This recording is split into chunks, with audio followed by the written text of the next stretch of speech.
Alors, me revoilà assez vite parce que... Bonjour à mes 147 abonnés. Cette fois-ci, on va parler de Topito. Tu sais, Topito, les mecs qui écrivent comme des jeunes dans leurs articles et qui croient que ça fait cool parce que... Oui, quoi? T'as pas l'impression qu'il y a un sujet en particulier dont tu pourrais parler? Je vois pas de quoi tu parles. Oh, je suis sûr que oui.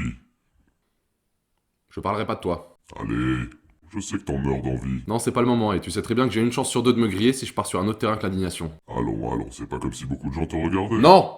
J'ai dit non, c'est non. Allez, fais le buzz. Fais-le tant qu'il est encore temps. Dans 2 semaines, tout le monde m'aura oublié.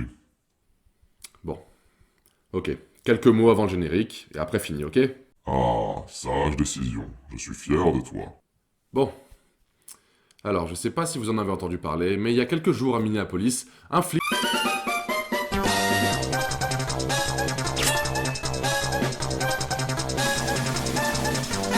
Ah, Topito, encore un pilier du journalisme sérieux. Oui, je sais, avec ce qui se passe en ce moment, tout le monde s'en fout un peu, mais pas moi. Et aujourd'hui, je vais vous montrer pourquoi il faut encore moins les prendre au sérieux que ne se prennent au sérieux dans leurs articles. J'ai eu le déclic quand ils ont sorti un énième truc de merde, en gros c'est un top sur les mystères archéologiques du passé. C'est un truc qu'on a vraiment jamais l'occasion de voir sur n'importe quel putain de réseau social. Bref, je vais pas m'énerver tout de suite, je me suis dit que j'allais passer un petit peu tout ça à la loupe parce que ça fait longtemps que j'avais envie de les épingler, hein. Avec leur ton arrogant encore pire que moi là. Alors, ça m'est tombé dessus alors que je me faisais chier dans une soirée et j'ai pas pensé à mettre l'article en favori en rentrant. Mais j'ai pu constater, en essayant de le retrouver, que déjà d'une, quand tu vas sur le site, il y a ça qui pop à chaque fois.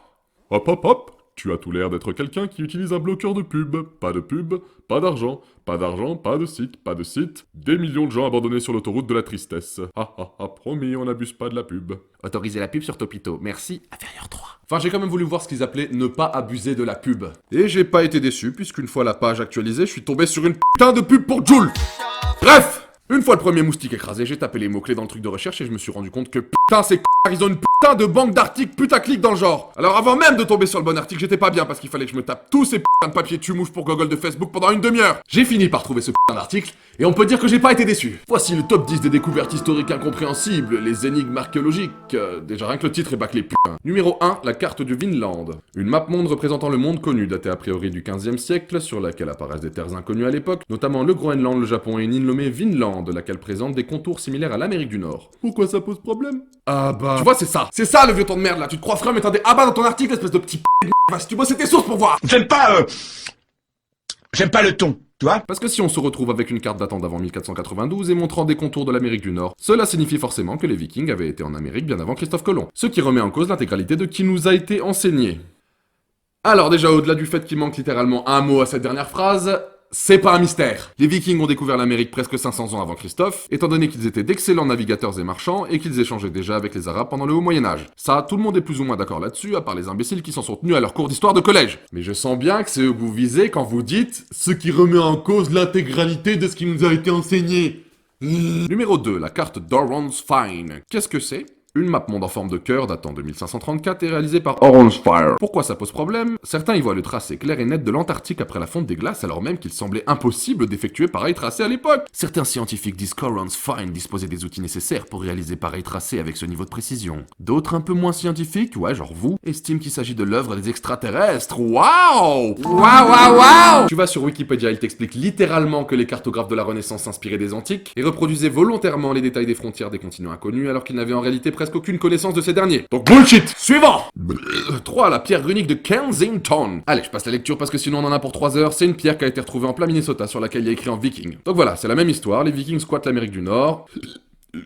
Je dirais juste que dans la description du machin, il y a encore un bas. Et à la fin, il nous dit quand même « Comme je ne suis pas moi-même archéologue, je me vois mal tranché. » J'ai envie de dire « T'inquiète, on commence à comprendre !» Même pas foutu de faire une putain de recherche Wikipédia là. Monsieur ne connaît même pas le nom d'une molécule, ne sait même pas de quoi il parle. Suivant! 4. Le rocher de Dicton. Un gros caillou sur lequel il y a marqué des trucs en shintok bizarres. Pourquoi ça pose problème? Qui a réalisé ces inscriptions? Et quand s'agit-il des Amérindiens, des Vikings, des Chinois, des Portugais ou des Phéniciens? Eh bah voilà, t'as fini par y aller sur Wikipédia. Putain, je commence à perdre intérêt dans ce top. Numéro 5, la pierre du décalogue de Loth Nulath. Encore un gros caillou sur lequel il y a marqué un truc en chinois, hébreu c'est pareil, sur lequel tu admets toi-même à la fin de l'article que la plupart des scientifiques l'ont invalidé. L'avantage ici, c'est qu'en guise d'illustration, on a une pub pour Neoma Business School, voilà. Alors oui, t'abuses pas des pubs, par contre ton article est tellement vide qu'on les remarque vachement mieux. Numéro 6, les hiéroglyphes d'Abydos. Ah, c'était ça l'image de merde que j'ai vue sur Facebook. Encore un fait de merde. Bah, un pharaon qui fait graver son nom en hiéroglyphe sur celui d'un autre pharaon. Mais comme on est des enfants de 8 ans, il y a des hélicoptères, des avions, des tanks. Machine, machine. Machine, futur, machine. Oh là là, oh là là, oh là là. Et encore une fois, tu sens que le mec a envie de bâcler son putaclic à la con. Genre avec ça. Où et quand les a-t-on découverts?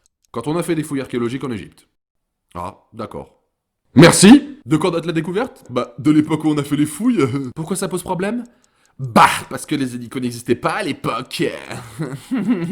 Putain d'enculé de vieux bâtard de bouffeur de soja Starbucks de Topito de merde. Et en plus à la fin ils redisent que c'est de l'appareil d'Oli. Mais t'es bien sûr que c'est le bon titre, enculé. 7. Le pilier de fer de Delhi. Un pilier en fer quasi pur érigé en Inde au Moyen-Âge et... Mais non. Le truc c'est qu'obtenir pareille qualité de fer était impossible en Occident avant le XVIe siècle. Mais c'est pas un putain de mystère ça, c'est littéralement un poteau en fer. Mais tu le dis toi-même, espèce de... Super, les Indiens faisaient des poteaux en fer il y a 1500 ans, mais c'est pas un putain de mystère. Pourquoi ça pose problème? Bah putain, ils étaient forts les Indiens. Quelles sont les théories à l'œuvre? Ils étaient forts les Indiens. Y a pas à dire ni à chercher d'extraterrestres. Pourquoi tu le mets dans le top alors? Et enfin 8, 9 et 10. La pile de Bagdad qu'on a déjà vu 100 000 fois. Pourquoi ça pose problème? Bah si les mecs avaient une pile, ils auraient pu le dire avant. Putain, fils de pute. L'oiseau de Sakura. L'oiseau de Sakura, qu'on connaît déjà aussi. Et qui a priori était juste un jouet. Étrangement, pas de bas pour celui-ci. Et enfin 10, la tête de Tekaklik Calixte Tlahuaca. Là, on n'a même pas d'illustration, c'est juste une tête en terre cuite enterrée en Amérique du Sud avec un chapeau pointu qui fait penser aux Romains.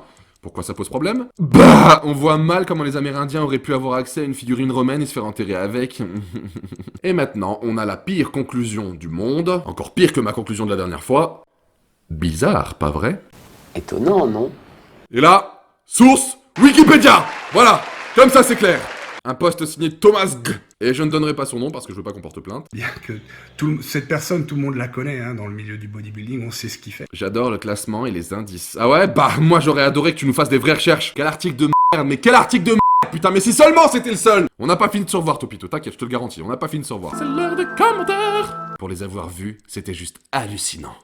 Avoir vu quoi? Les hiéroglyphes, les cailloux écrits en chinois, les quoi? T'as vu quoi? Qu'est-ce qui est hallucinant là? Pour les hiéroglyphes, il y a une explication, c'est que la stèle avait le nom d'un pharaon et il a été modifié pour inscrire le nom d'un autre pharaon, c'est tout simple. Voilà putain, si même un mec qui sait pas faire des apostrophes en connaît plus que toi sur ton putain d'article, c'est qu'il y a un problème. C'est comme les mécanismes type montre qu'ils ont retrouvés au fond de la mer, la machine anticitaire mec.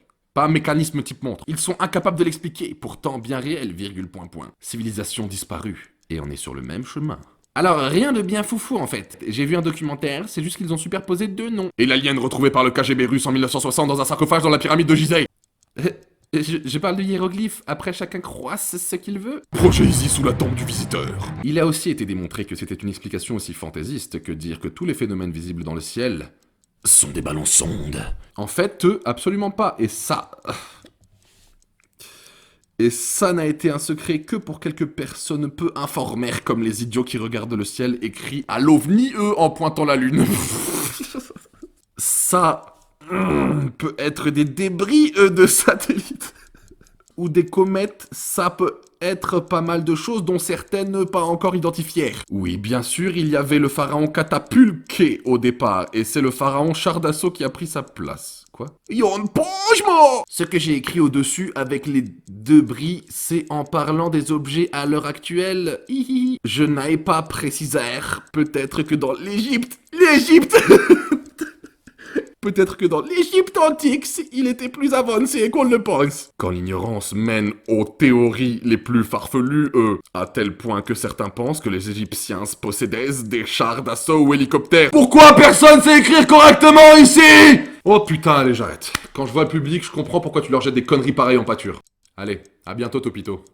On se reverra, je te le promets. Égypte!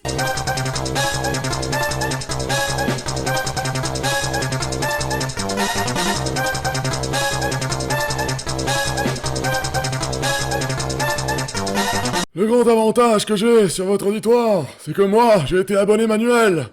J'ai eu des camarades abonnés marocains dans les mines.